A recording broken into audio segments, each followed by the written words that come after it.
कहते हैं कि बच्चे भगवान का आशीर्वाद होते हैं और जिन लोगों के बच्चे नहीं होते उनसे बेटर इस बात को कोई नहीं समझ सकता है। हम ऐसे कल्पना कर सकते हैं कि एक और जो माँ नहीं बन पाई उसके लिए एक बच्चा कितना प्रीशियस और स्पेशल होता है। लेकिन यदि अगर यह बच्चे जिन्हें लोग भगवान का आशीर्वाद समझते हैं वो अपने ही पेरेंट्स की मौत का कारण बन जाए तो क्या वे बच्चे भगवान का नहीं बल्कि शैतान का रूप होते हैं। आज से अराउंड 13 साल पहले उड़ीसा के भुवनेश्वर शहर में किसी रोड के पास एक कपल ने एक 3 दिन की ओल्ड इन्फेंट बच्ची को लावारिस पड़ा हुआ देखा था। उस बच्ची की असली माँ बाप ने किसी कारण या मजबूरी से अपने न्यू बर्न बेबी को अबेंट कर दिया था, क्योंकि 41 ईयर ओल्ड राजलक्ष्मीकर और उसके हस्बैंड ने उस बेबी को ढूंढ लिया था इससे पहले कि उसके साथ कुछ बुरा हो पाता।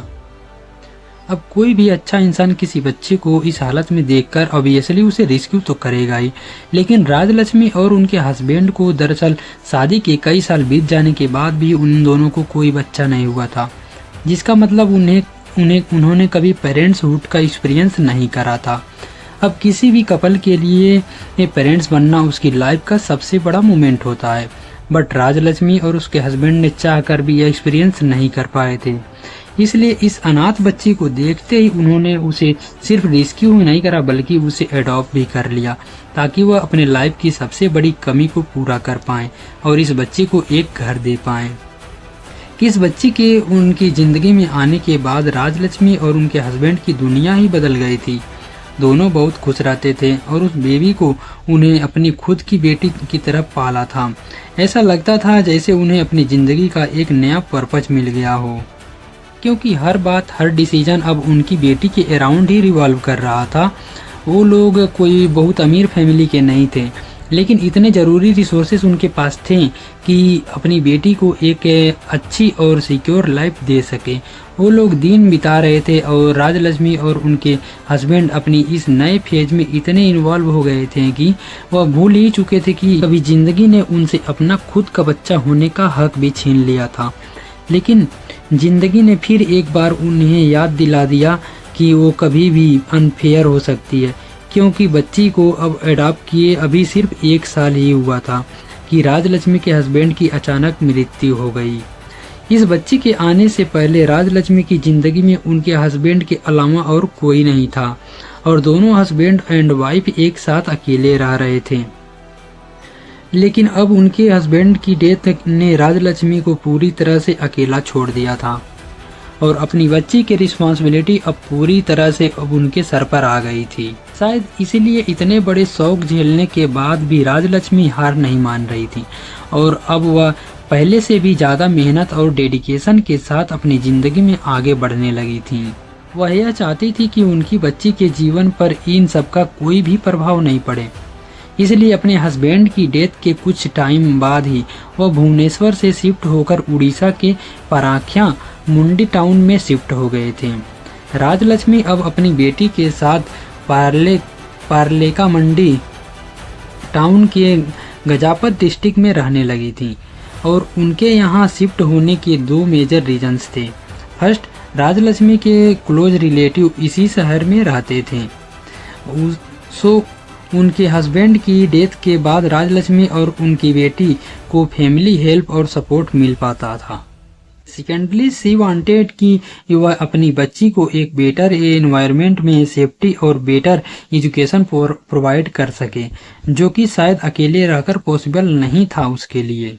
अब धीरे धीरे राजलक्ष्मी की बेटी भी बड़ी होने लगी थी, इसलिए टू मेक श्योर कि उसे एक अच्छी एजुकेशन मिले राजलक्ष्मी ने उसे केंद्रीय विद्यालय में एडमिट करा दिया था। यूसी की एक सिंगल मदर होने के बाद भी राजलक्ष्मी अपनी कैपेसिटी से बढ़कर चीज़ें कर रही थी ताकि उसकी बेटी को वह हर ज़रूरी चीज़ प्रोवाइड हो सके। यही नहीं बल्कि घर के खर्चे और बाकी चीज़ों के भी वह साथ साथ मैनेज कर रही थी। This was the level of dedication जिसके साथ वह अपनी बच्ची को रेस कर रही थी, सो दैट कि एक दिन वह अपनी लाइफ में इसे सक्सेसफुल हो पाए और एक अच्छी ज़िंदगी जी पाए। And this was the mother's love for his child, जो कि उनका था ही नहीं बायोलॉजिकली। इसमें कोई पर्सनल गेन या कोई बेनिफिट नहीं मिल रहा था राजलक्ष्मी को। सी जस्ट डेड बिकॉज वो उस बच्चे को अपना खुद का बच्चा समझती थी और वो उसे उतना ही ज़्यादा प्यार करती थी। मोस्ट ऑफ द पार्ट दोनों माँ बेटी का रिश्ता सही ही चल रहा था, लेकिन प्रॉब्लम तब आना शुरू हुई जब राजलक्ष्मी की बेटी अपने टीनेजर्स में ही पहुंची। नाउ इट्स नो सीक्रेट कि टीन एज एक ऐसा पीरियड होता है जब बच्चे के अंदर रिबेल्स नेचर पीक कर रहा होता है। They start wishing for freedom. अपने पेरेंट्स के कोई रोक टोक को नहीं सुनते हैं, वो उन्हें हर चीज़ इरिटेटिंग लगती है अपने पेरेंट्स की। And always see this is the time जब पेरेंट्स और बच्चों के बीच का जनरेशन गैप सबसे ज़्यादा फील होता है, और इस वक्त बच्चों की मेंटल कंडीशनिंग सबसे ज़्यादा वनरेबल होती है, क्योंकि उनका दिमाग क्ले की तरह होता है जिसे किसी भी शेप में लाया जा सकता है। It is a good thing but at the same time it is a bad thing also, क्योंकि कोई भी गलत इंसान उन्हें काफ़ी आराम से नेगेटिवली इन्फ्लुएंस कर सकता है। इसलिए जब वह बच्ची क्लास 8 में पहुंची तब अराउंड एज ऑफ 13 साल की उम्र से ही राजलक्ष्मी और उनके बीच में एक नई अवेयरनेस आ गई थी, फ्रीडम को लेके, अपनी चॉइसेस को लेके और स्पेशली अपने पर्सनल स्पेस को लेके। राजलक्ष्मी का उससे बार बार टोकना और समझाना अब उसे सब कुछ इरिटेटिंग और अननेसेसरी इंटरफेरेंस लगने लगा था। लेकिन अब यू माइट बी थिंकिंग कि आखिर माँ बेटी के बीच में इतनी टेंशन किस बात को लेकर थी। अब हर घर में थोड़ी बहुत नोक-झोंक तो होती रहती है, लेकिन यहाँ बात थोड़ी सी अलग थी। दरअसल राजलक्ष्मी को अपनी बेटी के बिहेवियर में कुछ अनयूजुअल चेंजेस नजर आए थे, जैसे उसका फ़ोन पर घंटों बात करना, स्कूल से लेट आना और कुछ लड़कों से रेगुलरली मिलना। जब राजलक्ष्मी ने पूछा तो पहले तो उसने बात टाल दी, लेकिन इवेंचुअली राजलक्ष्मी को पता चल गया था कि उसकी बेटी अपने उम्र से काफ़ी बड़े लड़कों से डेट कर रही थी। Yes you heard it right, it's लड़कों को, not a single guys. 21 year old Ganesh Rath and 20 year old Dinesh Sahu, दोनों सिर्फ एक 13 साल की बच्ची के साथ एक रोमांटिक रिलेशनशिप में थे। गणेश एक मंदिर का पुजारी था और दिनेश भी उसी मंदिर में एक वर्कर की तरह काम करता था। पर not only legally but morally भी इन लोगों का रिलेशनशिप काफ़ी ज़्यादा गलत था। And I can't even imagine the shock जो कि राजलक्ष्मी जी को लगा होगा जब उन्होंने अपनी बेटी के बॉयफ्रेंड्स के बारे में पता चला होगा।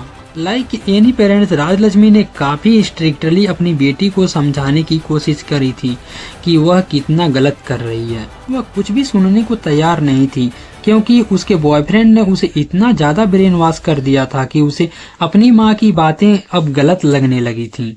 इसके कारण दोनों माँ बेटी के बीच काफ़ी ज़्यादा टेंशन बन चुके थे और इसका फायदा गणेश और दिनेश उठा रहे थे। नाउ एक क्वेश्चन जो आई गेस जो तुम सबके मन में भी आया होगा, वो यह है कि आखिरकार दो एडल्ट लड़के एक 13 साल की बच्ची के साथ रिलेशनशिप में क्यों रहेंगे। गाइस एक बड़ा रीजन था। इस बात का प्रूफ हमें तब मिला जब गणेश ने राजलक्ष्मी की बेटी को अपनी माँ की ज्वेलरी चुराने को कहा था। एंड लाइक आई सेड कि वो लड़की इतनी ज़्यादा ब्रेन वॉश हो चुकी थी कि अब वह उनका कहा मानने को तैयार हो गई थी। उसने एक्चुअली अपनी माँ के गाने चुराकर गणेश को दे दिए थे, जिसे 2.4 लाख में 2,40,000 के लिए गिरवी रखकर उसने एक नई मोटरसाइकिल खरीदी थी। कैन यू इमेजिन कि एक इंसान को ऐसा करने के लिए कितना बेशर्म और गिरा हुआ होना होगा।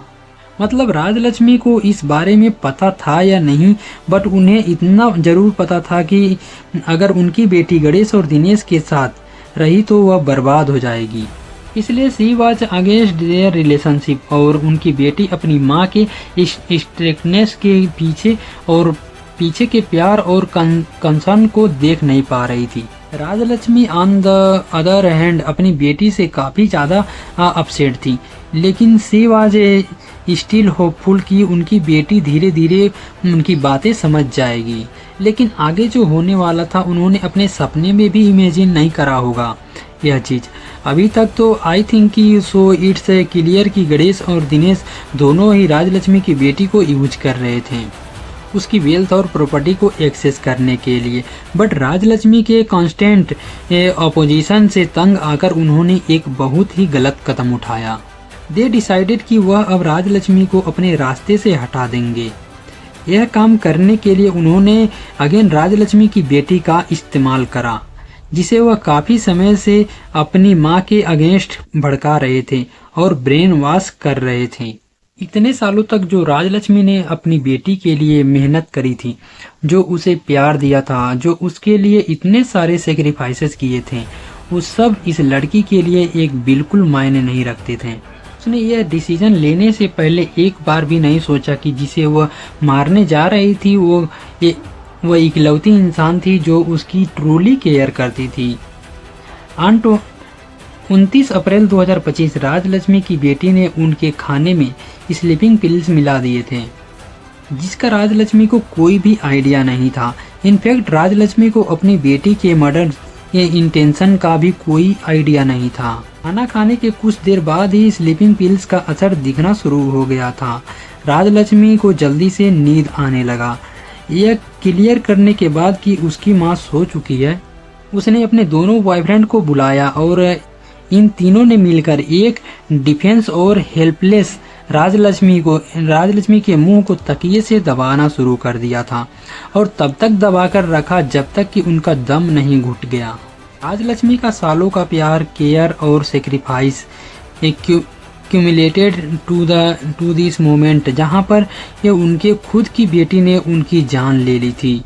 लेकिन इसके बाद जो उसने किया यह तुमको भी और मजबूर कर देगा इस पर चर्चा करने के लिए। Rajlakshmi was almost 54 year old.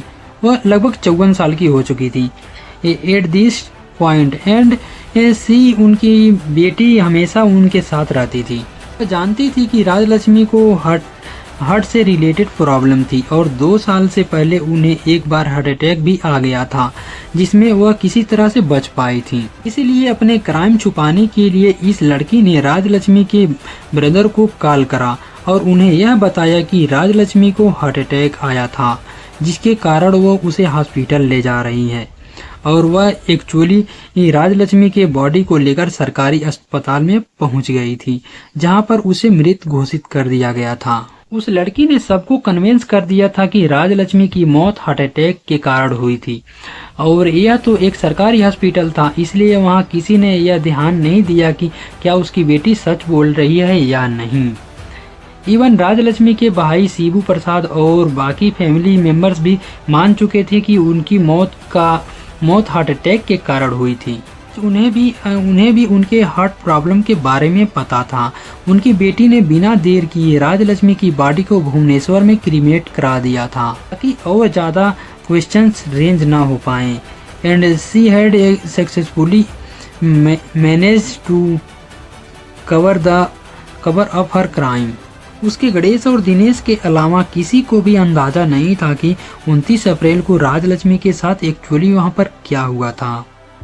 अब ऐसा लग रहा था कि लाइक गणेश और दिनेश को फाइनली राजलक्ष्मी के वेल्थ और प्रॉपर्टी पर उनका अनइंटरप्टेड एक्सेस मिल जाएगा। राजलक्ष्मी की मौत एक मिस्ट्री बनकर रह जाएगी।